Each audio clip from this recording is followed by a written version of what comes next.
Oi pessoal, tudo bem com vocês? Bom pessoal, espero que vocês tenham gostado, né, da primeira...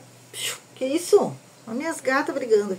Espero que vocês tenham gostado do primeiro vídeo, desse novo formato do meu canal. Eu tô super feliz e a gente tá lendo então A Verdade sobre a Bruxaria Moderna, de Scott Cunningham. Hoje é o segundo episódio. Eu acho que vai dar bom, eu acho que vai render bastante, eu acho que vai ser muito legal esses episódios. Então, a gente vai começar agora a ler o que vem a ser o segundo episódio, mas é o primeiro capítulo do livro, né? A gente vai fazer essa divisão em capítulos destes vídeos. Então, agora a gente vai iniciar o capítulo de número 1 desse livro maravilhoso do Scott Cunningham, que se chama A Verdade sobre a Bruxaria Moderna. E o capítulo 1, né, ele tem o nome de Magia Popular, a magia do povo. Iniciando então agora para vocês. A magia popular nasceu numa época de admiração. Dezenas de milhares de anos atrás, a natureza era uma força misteriosa. Pontos luminosos pairavam nos céus muito acima de nossas cabeças. Forças invisíveis erriçavam os cabelos e iniciavam tempestades de areia. A água caía dos céus. Forças poderosas e inconcebíveis para aqueles antigos humanos enviavam raios de luz a partir das nuvens, consumindo árvores em labaredas incontroláveis. Milagrosamente, as mulheres geravam crianças. O sangue era sagrado. Os alimentos eram sagrados. A água, a terra, as plantas, os animais, o vento e tudo o mais que existia era imbuído de poderes.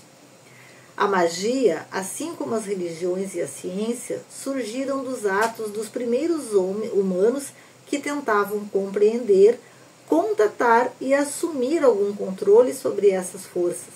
Através de incontáveis séculos, eles examinaram o mundo natural ao seu redor, descobrindo as propriedades físicas da água, do fogo, das plantas e dos animais. Eles investigaram os misteriosos processos do nascimento e da morte e ponderaram sobre o local para onde iriam os mortos. Eles se encantaram com os complexos padrões dos minerais e das flores e observaram as nuvens a mover-se sobre as suas cabeças. Estes povos antigos eram diferentes de nós.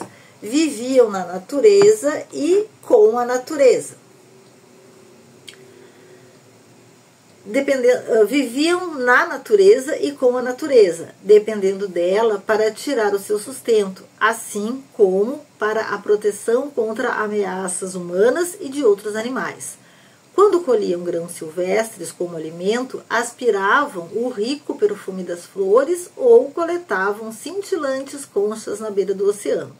Eles deviam sentir que havia algo a mais nesses objetos do que sua mera forma física e sólida.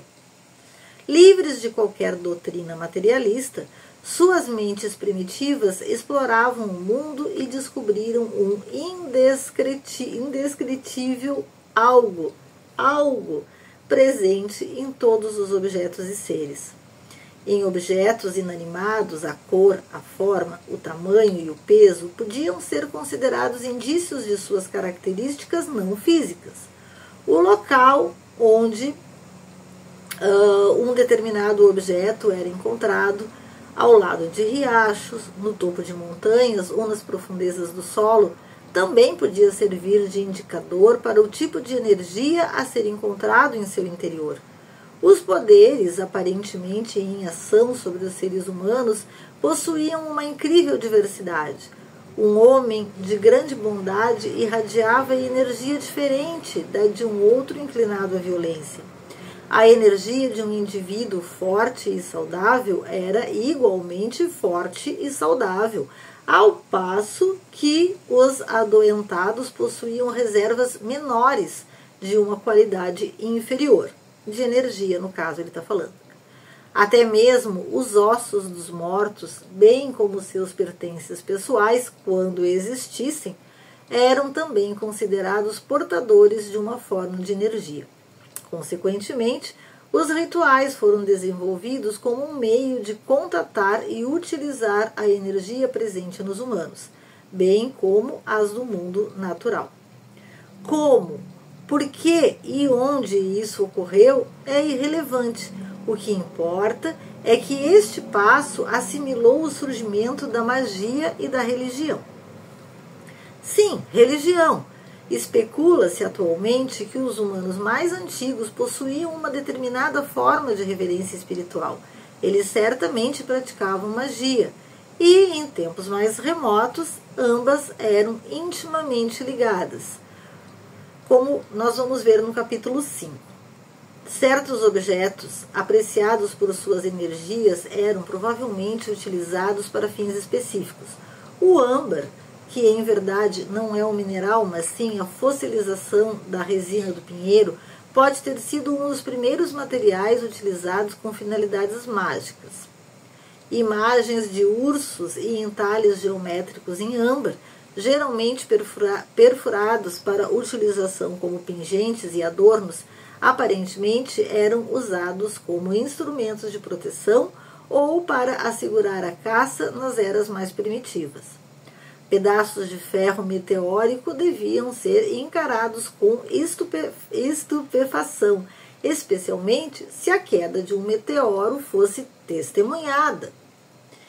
Imagina, uma coisa caindo do céu, né? Imagina para os nossos antepassados lá, mais remotos, né? Imagina o que isso poderia significar. É lógico que o ser humano primitivo, ele carregava tudo aquilo que hoje nós conhecemos como natural com uma força mítica e espiritual muito mais profunda.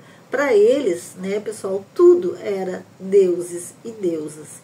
E é interessante a gente trazer esse conceito para a nossa realidade hoje em dia. Porque hoje nós sabemos, né, a gente consegue diferenciar a ciência das práticas espirituais, vamos dizer assim. Mas a bruxaria entende que ambas questões, elas são intimamente ligadas e é isso que chamamos de magia. É a manipulação dessas energias. Por enquanto, o livro aqui, o Scott Cunningham, ele está nos apresentando como que os nossos antepassados, os primeiros seres humanos, percebiam intimamente a sua relação com a natureza. Dessa forma, a magia popular lentamente desenvolveu-se num método de se utilizar objetos naturais de modo ritual para fins específicos e necessários, como proteção, fertilidade, partos seguros e caças bem-sucedidas. A certa altura, vocês viram que eu arrumei a minha cadeira, ela não está mais fazendo barulho. A certa altura, as energias humanas foram introduzidas na magia popular. Rituais complexos se desenvolveram como um meio de integrar o mago à energia do objeto. De certo modo, esta era uma forma de comunicação.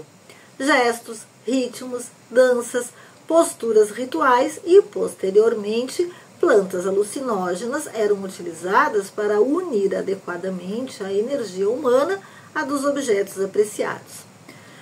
Todos os sistemas de magia e de religiões evoluíram a partir dessas antigas práticas. A magia tribal, assim como os rituais religiosos grupais, indubitavelmente surgiram da magia popular, mas a magia individual sobreviveu. Estes rituais simples continuaram a ser utilizados por muitos milhares de anos, à medida que as grandes civilizações ascendiam e declinavam. Suméria, Egito, Babilônia, Grécia, Creta e Roma. A magia popular continuava a ser praticada, enquanto sacerdotes e sacerdotisas se deslumbravam com as religiões e com os sistemas de magia oficiais. Aqui ele está diferenciando a magia praticada pelo povo da magia cerimonial, né?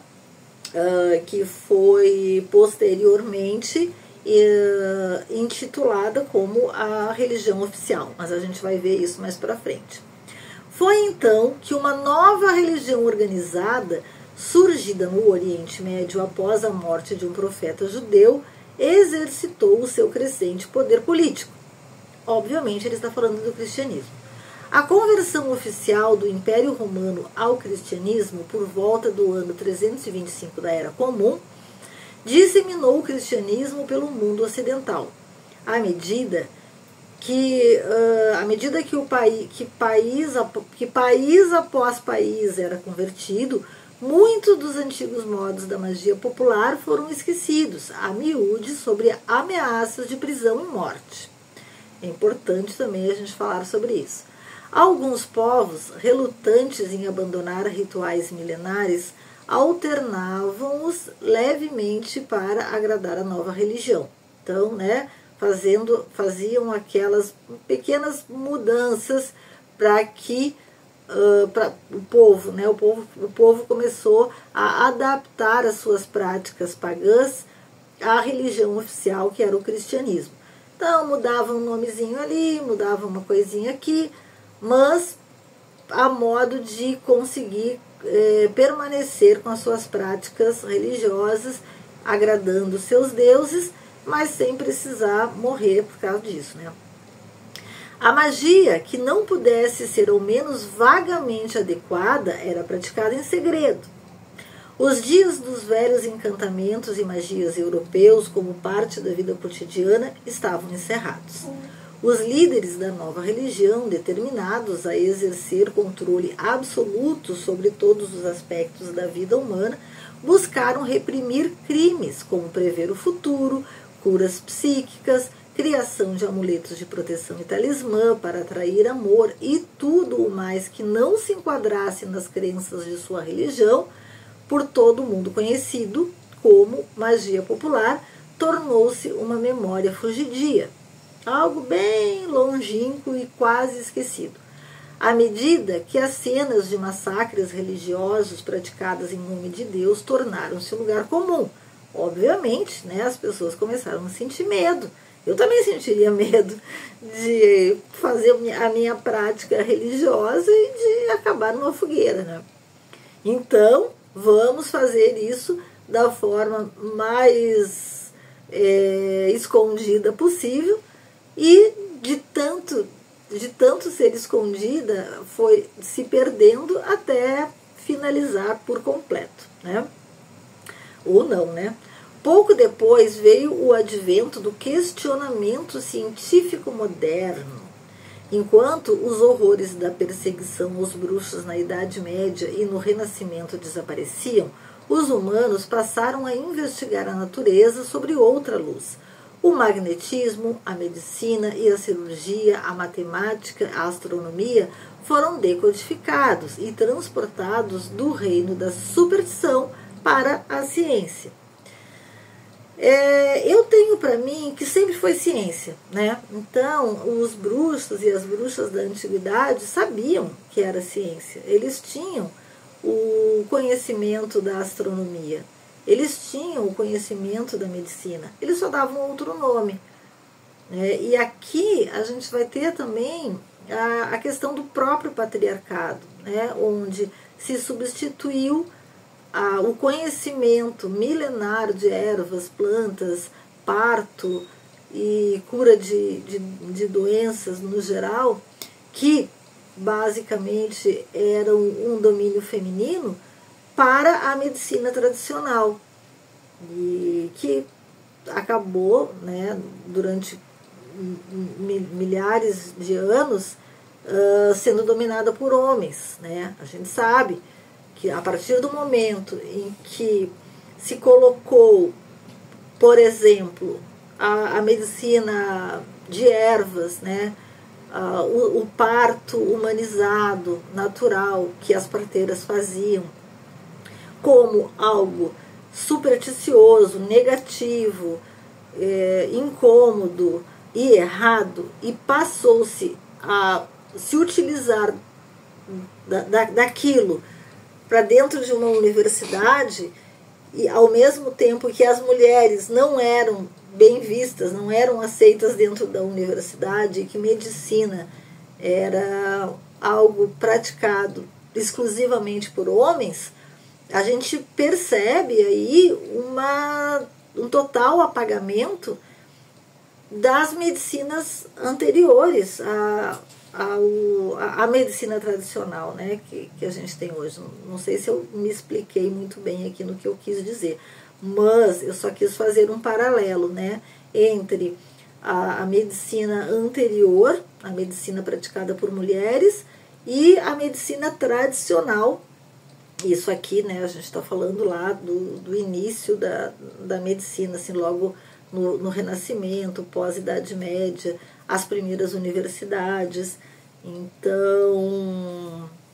Então aconteceu isso, mas a gente vai falar mais sobre esse aspecto. Tendo esse conhecimento como base, teve início a Revolução Industrial, nos estertores do século XIX. Os humanos assumiram um certo controle sobre a terra através de mecanização. As máquinas logo superaram a religião na tarefa de suprimir a magia popular. Os humanos, não mais dependentes da terra para sobreviver, desenvolveram-se isolados de seu planeta. No século XX, uma série de guerras locais e mundiais rompeu com o que sobrava do velho modo de vida de milhões de europeus, americanos, asiáticos e habitantes das ilhas do Pacífico. A magia popular, outrora a força vital de todos os humanos, jamais vivenciara período tão obscuro. Mas não desapareceu por completo. Onde quer que as máquinas e a tecnologia ainda não tenham invadido, a magia popular continua a existir. Em regiões da Ásia, África e do Pacífico Sul, nas Américas do Sul e Central, e em certas áreas rurais da América do Norte, como os Osakers, no Havaí e até mesmo em certas regiões da Europa. Nos anos 60, a magia popular ressurgiu. O movimento jovem dos Estados Unidos e da Inglaterra se rebelou contra os rígidos códigos sociais e os ideais de cunho cristão. Alguns jovens se voltaram para o budismo, o zen e outras correntes orientais. Outros se encantaram com o pouco que puderam aprender sobre encantamentos, magia, herbalismo, tarô, amuletos e talismãs. Inúmeros livros e artigos foram editados, revelando este conhecimento, outrora público, a uma nova geração insatisfeita com suas vidas puramente tecnológicas. Livros de encantamentos e textos de magia escritos por pesquisadores ou praticantes de magia popular eram adquiridos por pessoas cujos ancestrais deram origem a tais práticas. Livros como Mastering Witchcraft, aí vários livros aqui que eles falam, aqui tudo em inglês, que eu não vou falar porque o meu inglês vocês sabem que é horrível. De Raymond Buckland, bem como dezenas de outros, eram grandes sucessos. O redespertar havia se iniciado, isso lá na década de 60. Revolução hippie, né? Então, toda aquela juventude, toda aquela efervescência dos anos 60, que ela também serviu para o reinício dessa magia natural. Mas a repressão religiosa à magia popular permaneceu inalterada durante os anos 60. Foram lançados livros que declaravam ser este interesse renovado em magia popular, geralmente chamada de bruxaria, o anúncio do fim do mundo. Pregadores nos Estados Unidos queimavam publicamente livros de ocultismo e objetos de magia. Faziam-no, diziam eles, na tentativa de destruir as obras do demônio. Entretanto, a influência do cristianismo na formação da opinião pública vinha enfraquecendo, apesar de muitos não praticantes continuarem a ver a magia como algo satânico, não natural e perigoso. As pessoas de mente aberta a investigavam por conta própria.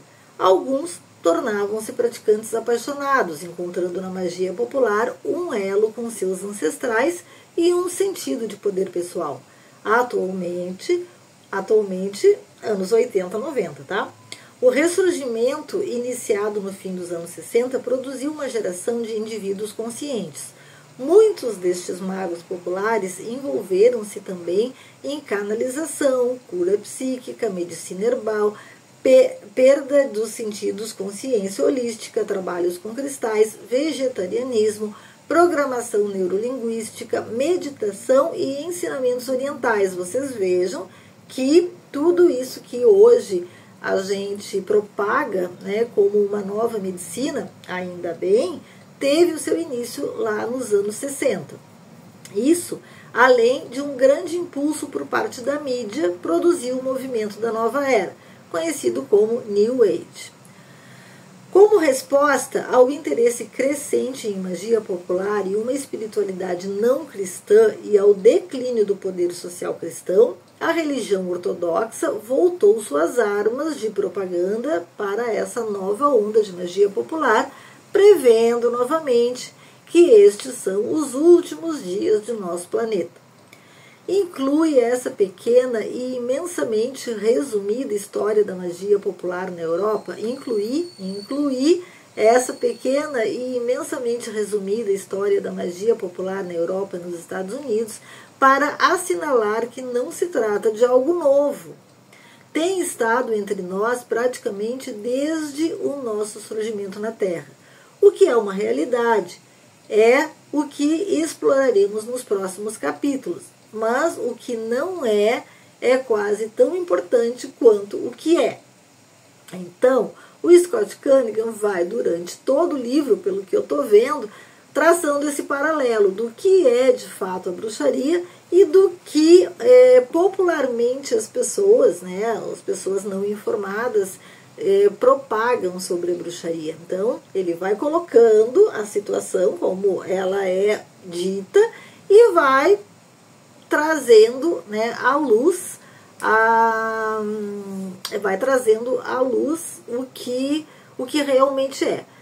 E, então ele vai explicando. Por isso também, um dos motivos que eu escolhi esse livro, porque ele é muito esmiuçado, né? Então ele é o começo do começo da história toda. Os próximos livros que nós vamos ler aqui no canal serão livros mais aprofundados. Mas eu quis propositalmente iniciar com este aqui, porque ele fala do surgimento da bruxaria, né? E porquê que a bruxaria teve o seu retorno, né, nessa década, né? Na verdade, na década de 50, mas que teve esse ressurgimento forte nos anos 60 e aqui no Brasil, então, nos anos 80. A magia popular não é obra do demônio, não é satanismo, não envolve sacrifícios de seres vivos. Ele repete isso, né, para ficar bem claro. Não consiste em conversas com espíritos ou elos com demônios. Não consiste em conversas com espíritos, até porque essa ideia é uma ideia espírita, né, que surgiu lá em 1600 e pouco com Allan Kardec, nas mesas flutuantes. É outro assunto. Então, bruxaria não é espiritismo, tá bom? Isso também tem que ficar bem claro. Apesar de que necromancia e outras técnicas, né, de comunicação com o mundo dos mortos faça parte também da bruxaria, de algumas correntes da bruxaria, né, e do paganismo também. Mas a bruxaria, no sentido geral, ela não é, né, ela não tem uma ligação com o mundo dos mortos, como aquilo que a gente conhece dentro das religiões espíritas, né? Então, a reencarnação, falar com mortos, espíritos, vultos espirituais de pessoas desencarnadas, não é a base da bruxaria, tá? Porque a base da bruxaria, ela vai sempre ser a ideia do espiritual unido com a ideia do natural, né? Então, é como se fosse assim, tudo que é espiritual dentro da bruxaria é, em verdade, natural. Então, a gente tem aqui a ideia da natureza como um ser vivo, né? Então, o animismo dentro da bruxaria, ele é, na minha opinião, o ponto característico principal. Então, não é o espírito, não é assim uma ideia de o espírito de uma pessoa que já morreu, né? Não é isso. É o espírito da natureza, que é a ideia de animismo. Mas a gente também vai falar sobre isso em outro momento, tá bom? Então aqui a gente já leu. Não é obscura, perigosa, maligna ou sobrenatural. A magia popular não é anticristã, antirreligião ou anti qualquer coisa. A magia popular é a favor da vida, do amor e da cura. É um instrumento com o qual as pessoas transformam suas vidas. É uma relação com a terra. Quando normal significa fracasso, quando todos os esforços não produzem resultados, muitos milhões atualmente recorrem à magia popular, que é uma forma, né, assim, resumidamente falando, é uma forma de manipulação da energia para mudar o quadro real em que se vive. Então, se alguma coisa não está legal, né, na minha vida pessoal, na vida pessoal, o que o bruxo ou a bruxa fazem? Recorre a elementos naturais para transformar essa energia, de uma energia que não está boa, uma energia ruim, uma energia nefasta, para uma energia boa, né? Uma energia positiva, uma energia dentro daquilo que o bruxo e a bruxa esperam para si. A bruxaria é praticada por garotas de 12 anos e por idosos de ambos os sexos. Todos os tipos de homens e mulheres, profissionais, trabalhadores, advogados, vendedores, praticam encantamentos. Pessoas de todas as raças executam antigos rituais, alguns dos quais podendo ter ligações com sua herança cultural, ou não. Uma chicana, vivendo no sudoeste do Arizona, pode esfregar folhas de arruda e alecrim em seus filhos como parte de um ritual de cura. Um homem cajun pode entrar em uma loja de Nova Orleans para comprar vela verde e incenso como preparação de um ritual para atrair dinheiro e riqueza. Havaianos depositam folhas de uma determinada planta em elevadores para proteger as mulheres contra estupros. Para aqueles sem vínculos fortes com seus ancestrais, existe uma pletora de encantamentos e rituais disponíveis para o uso em magia pessoal. Assim, a magia popular constitui a maior parte das práticas de magia antiga e moderna praticadas por pessoas para melhorar as suas vidas, né? Era isso que eu estava falando. Livres de crenças sociais e restrições religiosas, os magos populares moldam seus próprios destinos através de rituais e memoriais. A magia popular está viva novamente. É isso. Acabamos de ler todo o capítulo 1 desse livro maravilhoso. Eu espero que vocês tenham gostado. Comentem aqui para mim o que vocês acharam. Tem dúvida? Pergunta aqui também, que eu vou ter o maior prazer em responder. Tá bom? Me acompanhem então por aqui, não se esqueçam, se inscrevam agora no canal neste novo formato, me digam o que vocês estão achando, curtam esse vídeo, compartilhem também com algum amigo ou amiga de vocês, bruxo, bruxa ou não, e vamos fazer esse movimento da bruxaria natural e da bruxaria como um todo, chegarem mais e mais pessoas, né? Desmistificando questões errôneas a respeito da nossa crença e da nossa fé. Mostrar para as pessoas que ainda não conhecem a bruxaria que as nossas práticas são naturais, que as nossas práticas reverenciam o Deus e a deusa como a manifestação da natureza, tá bom?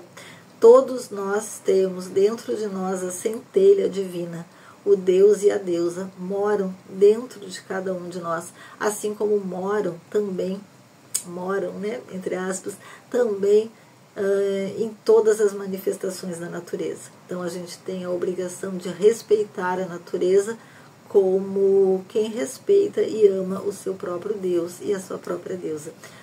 Um beijo para vocês, até a próxima, tchau, tchau.